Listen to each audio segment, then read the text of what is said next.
안녕하세요. 4월 셋째 주 월요일 장엘리와 함께하는 한상춘의 환율 진단과 전망에 오신 것을 환영합니다. 네, 따뜻한 봄이 오면서 암울했던 장마기 좀 거치는 것 같습니다. 미국의 경제활동 재개 움직임과 또 신종 코로나 바이러스 감염증 백신 치료제 개발 소식 등이 나오면서 이번 주 환율은 또 어떤 흐름을 보일지 궁금하실 텐데요. 도움 말씀 주실 분 바로 모셔보도록 하겠습니다. 한국경제신문의 한상춘 논설위원 함께해 주셨습니다. 위원님 안녕하세요. 네, 안녕하십니까? 지난주에도 저희가 참 표정이 밝았잖아요. 오늘도 그렇지 않은가 싶은데요. 위원님은 어떠세요? 네, 밝은 데대로 이렇게 외환시장도 그렇게 흘러갔다 이렇게 됐습니다. 아무래도 외환시장은 외화의 수급이니까 지금 코로나 사태 이후에 달러 유동성의 경색 현상이 사실 심해지면 원달러 환율이 올라가고 네. 그다음에 풀리면 원달러 환율이 떨어지거든요. 그런 측면에서 지난주도 달러 유동성이 계속해서 떨어져서 원달러 환율도 그대로 반영했다고 됐습니다. 일단 대외적으로 보면 달러 인덱스성이 이렇게 경색 현상이 풀리면서 100 밑으로 떨어졌죠. 네. 그리고 또 하나의 그 대변수에 해당되는 위안화 환율도 사실 중국에서도 달러 유동성 문제가 이렇게 경색이 풀리면서 1달러당 7위안 내로 위안화 환율이 떨어지는 모습을 보였다고 됐습니다. 그렇다고 본다면 달러 인덱스가 좀 떨어지고 그다음에 위안화 달러 환율이 떨어지면 아무래도 국내 외환 시장에서 원달러 환율이 떨어지는 모습이 되겠죠. 네. 그래서 지난 주말에는 원달러 환율이 다시 1,210원대로 떨어지는 모습이어서 지금 2주 연속 밝은 모습을 보여주신다 이렇게 얘기했는데요. 아무래도 외환 시장은 아마 3주 전까지만 하더라도 우리 진행자께서 얼굴에서는 굉장히 긴박한 상황을 이렇게 시청자님 보셨을 거로 생각되는데요. 지금은 물론 이제 불안 요인이 아직도 남아있긴 합니다는 진행자의 표정대로 외환시장에 그대로 반영되는 모습을 보이고 있다 이렇게 됐습니다. 네.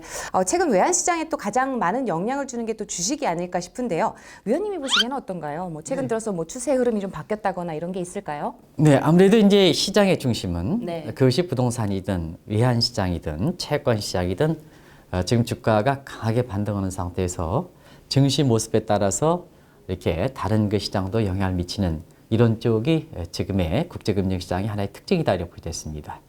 아시겠습니다는 우리 코스피 지수 한때는 1457까지 떨어졌었죠. 네. 일부에서는 2차 폭락이 올 것이다. 코스피 지수가 1000밑으로 떨어질 것이다. 이렇게 예상하는 시각들이 많이 있었습니다. 만약에 이런 시각들이 이렇게 된다면 사실 그만큼 외국 자본의 매도세가 이렇게 커지는 상황에서 원달러 환율 한때도 1280원대 중반까지 갔습니다는 이것이 경우에 따라서 1500원 이상 암시장에서 얘기했던 시각으로 갈 수밖에 없는 상황이거든요. 그렇겠죠. 네. 그러나 1457을 기점으로 해서 사실 코스피 지수가 강하게 반등하는 이런 모습을 보이는 상태에서 원달러 환율도 상당히 좀 안정세를 찾고 있는 이런 분위기인데요. 지금까지 보면은 국내 시장에서 사실 외국인의 증시에서 차지하는 비중이 상당히 높지 않습니까? 네. 그래서 국내 증시를 비롯해서 외환시장에 어려움을 가중했던 것이 지난달 5일 이후에 외국인의 매도세가 거래일 기준으로 30일. 이게 거래일 기준으로 30일이라 하는 것은 공휴일을 포함하면 거의 2달에 걸쳐서 외국인의 매도가 집중적으로 우리나라를 빠져나갔었거든요. 네. 그런 과정에서 동학개미 이렇게 운동이라 하는 동학개미들이 주식을 사서 외환시장 주가가 많이 올라갔었는데요. 네. 동학개미의 힘이 워낙 커서 그런지 지난 주말 같은 우리 시간으로 금요일 같은 경우에는 외국인들이 한 3천억 이상 이제는 돌아왔거든요. 네. 그런 시점에서 외국인의 어떻게 보면 지금 모처럼 돌아오는 이런 모습이 향후에 이게 추세가 지속 여부냐. 물론 이제 하루만 가지고 이렇게 추세로 정착됐다 이렇게 얘기할 수는 없거든요. 그래서 당분간은 이거 빠져나갔다가 들어왔다가 이런 모습이 될 겁니다. 그래서 이 추세적으로 이렇게 그런 과도기적인 기간을 거쳐서 이렇게 계속해서 들어올 것이냐 아니면 또다시 나갈 것이냐 이 여부가 결정될 거 이렇게 보이거든요. 그런 측면에서 외국인이 이렇게 30일 만에 들어왔던 것은 이외 추세 여부와 관계없이 외환시장과 증시를 안정시키는 데 상당히 도움됐다 이렇게 보이겠습니다. 좀 다른 부분이긴 한데요. IMF가 금융안전보고서를 통해서 신흥시장 또 이제 프론티어 경제권은 퍼펙트 스톰에 직면했다 이런 얘기를 하면서 신흥국이 해외 자금 조달과 외부 차입 비율이 높다는 점에서 코로나19와 같은 갑작스러운 충격에 취약하다라고 지적을 했다고 합니다. 그 전에 이제 제가 좀 뉴스를 찾아보니까 아르헨티나의 경우에도 GDP의 90%에 해당하는 3천억 달러의 이상의 부채를 안고 있고요. 채무 재조정 협상도 지연이 됐다고 하는데 만약에 아르헨티나 같은 경우에도 만약에 디폴트 상태에 빠지게 된다. 이렇게 되면 신흥국을 중심으로 해서 계속해서 이제 도미노처럼 IMF의 우려처럼 도미노 위기에 빠지는 게 아닐까 이런 우려들이 나오고 있어요. 어떻게 보세요? 네, 우리도 이제 경제 권역별지에서 신흥국에서 벗어나지 못한 점을 감안해 볼 때 지금 장 앵커가 지적하신 그 문제는 외환시장에도 원달러 환율에도 큰 영향을 미칠 수 있는 변수다 이렇게 보겠습니다. 일단 그 IMF에서 왜 신흥국들이 90여 개국들이 디폴트 위험에 처해 있고 네. 또 여기에 그 IMF가 국제금융시장의 안전변 역할을 하지 않습니까? 그래서 구제금융을 신청할 위기에 놓여 있다 이렇게 진단한 것은 나름대로 이렇게 의미가 있기 때문에 그렇습니다. 일단은 코로나 사태를 맞아서 사실 돈이 없는 데에서는 돈이 빠져나가는 거거든요. 네. 그래서 지금까지 이렇게 신흥국에서 한 달 기간에 한 800억 달러 이상이 빠져나간 상태거든요. 그리고 IMF에서는 올해 말까지 이 달러 자금이 신흥국에서 한 2,200억 달러 추가적으로 빠져나갈 걸 보고 있습니다. 이런 상태에서 자 2008년, 2009년에 금융위기 당시에 10년간의 기간을 해서 달러 부채를 이렇게 발행해서 돈 쓴 그 신흥국들이 많습니다. 네. 그러다 보니까 10년이 지나니까 이제는 쓴 돈이 들어오게 되는 거죠. 만기가 들어오는 거죠. 그렇죠. 그래서 올해부터 10년짜리 달러 부채 만기가 집중적으로 돌아오는데요. 그 규모가 한 4천억 달러가 되는 상태거든요. 네. 그러면 외국 자본이 코로나 사태에 빠지고 달러 부채가 만기에 들어오고 그런 상태에서 증시라든가 그 다음에 그 환율이 안정을 이렇게 받아야 되고 그리고 경우에 따라서는 지금 우려하는 디폴트 문제에 대해서 정리하기 위해서는 그만큼 달러를 많이 벌어야 되거든요. 네. 자, 신흥국 입장에서는 달러 벌일 수 있는 수단이 교역, 수출을 통해서 해야 되는데요. 지금 코로나 문제 때 수출이 안 되는 상태고요. 그 다음에 국제 원자력 가격을 이렇게 원자재를 통해서 이렇게 달러를 벌어야 되는데요. 지금 국제 유가가 20달러 밑으로 폭락하는 비단 유가가 폭락하는 것뿐만 아니라 지금 모든 원자재 시장이 네. 제1의 그 수요처인 중국 경제가 좀 안 좋은 상태로 해서 더 안 좋은 상태거든요. 그렇죠. 그리고 마지막으로 이렇게 신흥국들은 대부분 다 이 관광 자산들이 많습니다. 신흥국에서 사실 그 신흥국에 여행 수지적인 측면에서 관광 수입이 많았거든요. 네. 근데 지금 사람의 이동이 제한되다 보니까 관광 수입 줄어들죠. 그렇죠. 네. 그러면 달러 수요는 많은 상태에서 자 벌지를 못하니까 IMF에 손을 드는 거죠. 그게 90여 개 된다 이렇게 됐습니다. 근데 그 한국은 지금 경제의 신흥국에 속해 있다 하더라도 네. 사실 외화의 캐시플로적인 측면에서는 우리가 직접 그리고 디폴트 그 수합 형태를 갖고 있는 1선과 2선 자금 합쳐서 지금 한 5,500억 달러 가지고 있는 상태거든요. 그리고 우리나라의 적정 외환 보유고 수준이 한 4천억 달러, 크게 잡아서 4천억 달러를 이렇게 본다면 사실 우리는 이게 신흥국에 속하지 않는 정도의 외화 캐시플로를 갖고 있습니다. 네. 그래서 다른 국가들 같은 경우는 신흥국의 디폴트 위험이 처하는 상태에서 과거처럼 우리가 외화 캐시플로가 적다면 우리도 동일하게 영향을 미쳐야 되겠습니다는 우리가 외환 얘기를 타산지석으로 삼아서 외화 캐시플로가 많고 이번에 페드 입장에서도 한국에 대해서 사실 그 통화 수협을 협정된 체결 상태인 거 아니겠습니까? 그렇죠. 네. 그래서 이번 같은 경우는 신흥기 디폴트 위험이 된다 하더라도 우리는 차별화가 돼서 우리 증시라든가 외환 시장에서는 그렇게 큰 영향을 받지 않는다. 그리고 일부에서 지난번에 주가가 1457 떨어질 때 제2의 외환위기가 발생한다. 이런 극단적인 비관론 시각을 이렇게 얘기했는데요.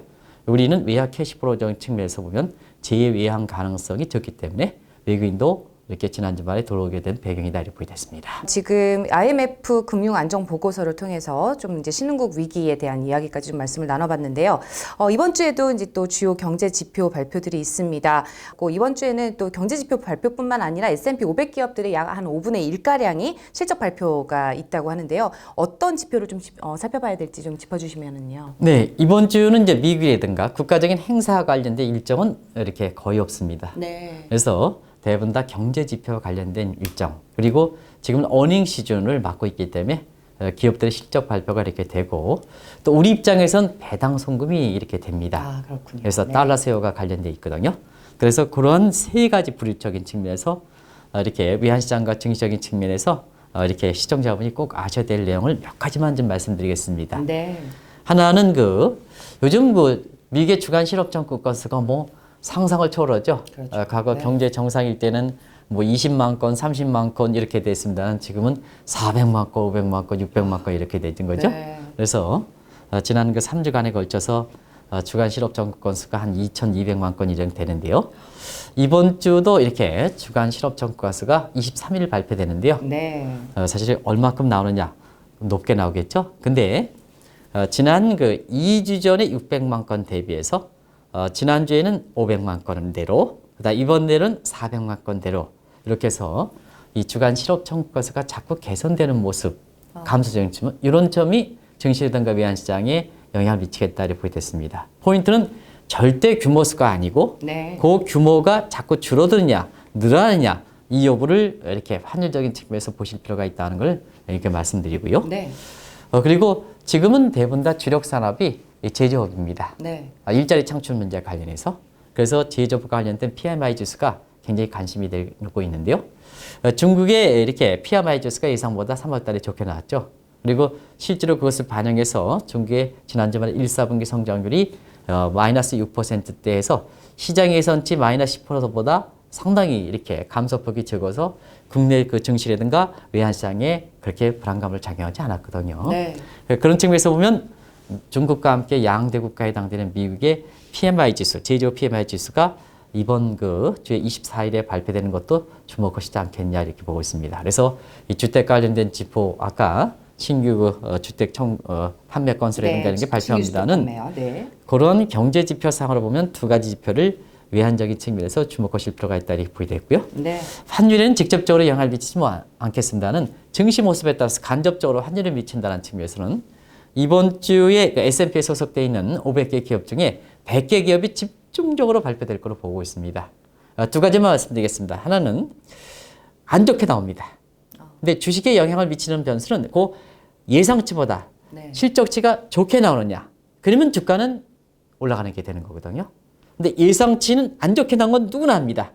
근데 실적치가 그거보다 더 낮게 나오면 어닝 쇼크라 해서 주가에 영향을 미친다 이렇게 보겠습니다. 그래서 예상치 대비해서 실제 발표치가 좋게 나오냐 나쁘게 나오냐 요거에 초점을 맞춰서 기업들의 그 실적에 이번 주에 집중적으로 발표되는 대목을 이렇게 증시라든가 외환시장 관련해서 보실 필요가 있다 이렇게 말씀드리고요. 특히 국내의 그 해외 투자가다 상당히 좀 이렇게 지금 인기가 있죠. 그 중에서 넷플릭스 주가가 네. 상당히 좀 이렇게 국내 그 주식 투자들이 많이 오고 있는데요. 넷플릭스의 실적 발표가 되는데요. 지금은 넷플릭스가 이번에 아마존과 함께 코로나 사태에서 수혜를 많이 받았기 때문에 실적은 그렇게 예상보다 크게 개선될 수 있는 소지도 있기 때문에 너무 악화만 보실 필요가 없다 이렇게 보겠습니다. 네. 그리고 이번 주에는 국내 기업들의 배당이 좀 많이 집중적으로 이루어집니다. 원래 배당이 되면은 바로 달러 수요랑 해서 해외 송금이 되거든요. 네. 그런 측면에서 원달러 환율에 영향을 미칠 거로 이렇게 보이는데요. 이번 때 대체로 보면 한 달러 베이스로 10억 달러 정도 이렇게 됩니다. 그래서 이 배당 송금과 관련돼서 보통 국내 시장에서는 110억 달러 나가는 당 10원 정도의 원달러 환율이 상승할 수 있는 소지가 있거든요. 네. 근데 이번 주에 통화 수합에서 들어오는 물량이 있습니다. 한미 간 통화 수합. 그래서 이런 배당에 의해서 원달러 환율이 크게 올라가는 이런 가능성은 상대적으로 통화 수합이라든가 이런 걸 통해서 달러 공급 요인도 있기 때문에 네. 사실 그렇게 크게 원달러 환율을 이렇게 불안하게 움직일 수 있는 소지는 가능성은 적지 않느냐 이렇게 보고 있습니다. 일시적으로 뭐 출렁일 수도 있겠지만은 그래도 네, 이제 결국에는 자리를 잡겠네요. 다음 질문을 또 하나 드려볼게요. 좀 다양한 뉴스들이 있어서 제가 좀 준비를 해봤습니다. 디지털 위안화를 발행한다는 소식이 있어요. 달러 가치에 어떤 영향을 미칠지 이게 궁금했거든요. 네. 원래 이제 중국은 시진핑 정부가 올해 들어서 이렇게 상반기에 디지털 위안화를 발행할 계획을 갖고 있었습니다.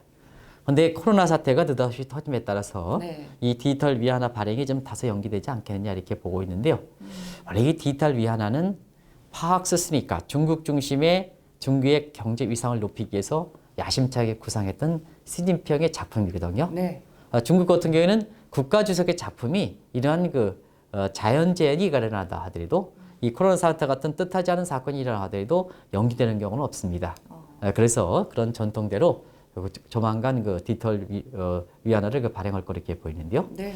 문제는 오프라인상에 지금 달러가 중심이 갖고 있는 상태에서 또 대부분 다 달러를 갖고 있는 상태에서 온라인상에 이제는 그 디지털 위안화를 발행할 때는 지금 오프라인상에 갖고 있는 달러가 어떻게 될 것이냐. 다들 아마 장애인코드 경우에 따라서는 달러 투자를 이렇게 하시는 거로 알고 있는데요.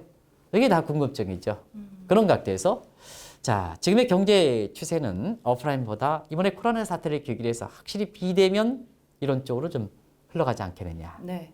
온라인이나 모바일화 이런 쪽으로 이렇게 경제 활동이 이렇게 간다고 이렇게 본다면 이쪽 분야의 주도권을 잡는 것이 굉장히 중요하거든요. 근데 디지털 위안화를 중국에 넘긴다고 이렇게 본다면 미국 입장에서도 역시 페드 입장에서 검토해왔던 디지털 달러와 이런 쪽이 이렇게 빨리 발행 계획이 앞서지 않겠냐 이렇게 보고 있습니다. 네. 그런 측면에서 우리가 앞으로 달러를 가시는 분 같은 경우에는 이런 국제 통화 질서상에 나타나는 새로운 변화, 코로나 사태 이후에 우리가 보면 포스트 코로나 사태에 이렇게 각종 다양한 분야에서 이렇게 환경 변화가 도래할 거 이렇게 보이는데요. 그 중에 국내처럼 달러를 많이 투자하는 입장에서 보면 포스트 코로나 이후에 국제 통화 질서의 디지털 위안화 발행에 따라서 오프라인상에 지금 갖고 계시는 달러가 어떻게 가치를 영향을 미칠 것인지 하는 네. 이 측면은 염두에 두실 필요가 있는데요. 사실 미국에서 페드에서 보면 무제한으로 달러를 발행한 상태에서 지금 디지털 위안화 발행한다 이렇게 하다 보니까 일부에서 보면 실제 발생 여부와 관계없이 미국 학계를 중심으로 해서 달러가 경우에 따라서 실조하게 되지 않느냐. 이 방송을 통해서 말씀드리긴 했습니다는 네. 이런 쪽이 시간이 가면 갈수록 크고 사실 이 문제에 대해서 준비해라 이렇게 얘기하는 것도 바로 그런 측면에서 이해될 수 있다 이렇게 보겠습니다. 또 앞서서 이제 디지털 위안화 발행 소식과 달러 가치에 어떤 영향을 미칠지에 대해서도 이제 말씀을 좀 해주셨는데 가장 또 중요한 이슈가 최근 들어서 이제 국제 유가가 굉장히 많이 빠졌단 말이에요. 5월물 같은 경우는 이제 WTI의 경우 20달러 밑으로 내려갔고 이제 가장 많이 거래가 되는 게 이제 6월물인데 이것도 이제 제가 금요일장 이제 오픈이 재개가 됐지만 25달러 밑으로 내려갔어요. 네. 국제 유가가 이렇게 많이 떨어지게 되면 이제 계속해서 저유가가 지속이 되면은 이제 아르헨티나, 멕시코 다 이제 디폴트 위험에 처해 있고 주가뿐만 아니라 환율에도 분명히 영향을 미칠 텐데 어떻게 보시나요? 사실 지금 세계에서 증시라든가 외환시장에 미치는 양대 변수를 한다면 네. 가장 본질적 문제인 코로나 사태의 그 확진자와 사망자가 어떻게 될 것이냐는 측면 첫 번째. 근데 이 문제는 지금 미국도 확진자라든가 사망자 어느 정도 가닥을 잡혔다. 네. 그리고 유럽에서 가장 이렇게 어려움을 겪었던 이탈리아라든가 영국도 이렇게 가닥을 잡혔다 하는 측면에서 보면 오히려 앞으로는 이 증시라든가 환율적인 측면에서는 유가에 이렇게 폭락했던 상황이 어떻게 될 것이냐 하는 측면이 더 큰 변수가 되지 않겠냐 이렇게 보고 있습니다. 네. 지금 상태에서 유가가 이렇게 되려면 지금 세계 경기적인 측면에서는 사실 그 최대 원유 수요국인 중국을 비롯해서 경기가 빨리 극복하기 어렵다고 본다면 유가를 이렇게 단기적으로 끌어올릴 수 있는 방안은 결국 산유국들의 감산 문제거든요. 그런 것점에서 지금의 원유 재고를 생각할 때 지금의 유가를 빨리 끌어올리기 위해서는 배럴 하루에 2천만 건 이상 이렇게 감산해 있도록 해야 되는데요. 이 문제가 이렇게 잘 합의되지 않은 상태에서 지난번 협의에서 1,000만 건 밑으로 970만 건이 이렇게 사실 배럴이 합의된 상태거든요. 네. 이것이 오히려 유가를 이게 20달러, 소비자 핵사충률로 20달러 밑으로 떨어졌던 배경인데요.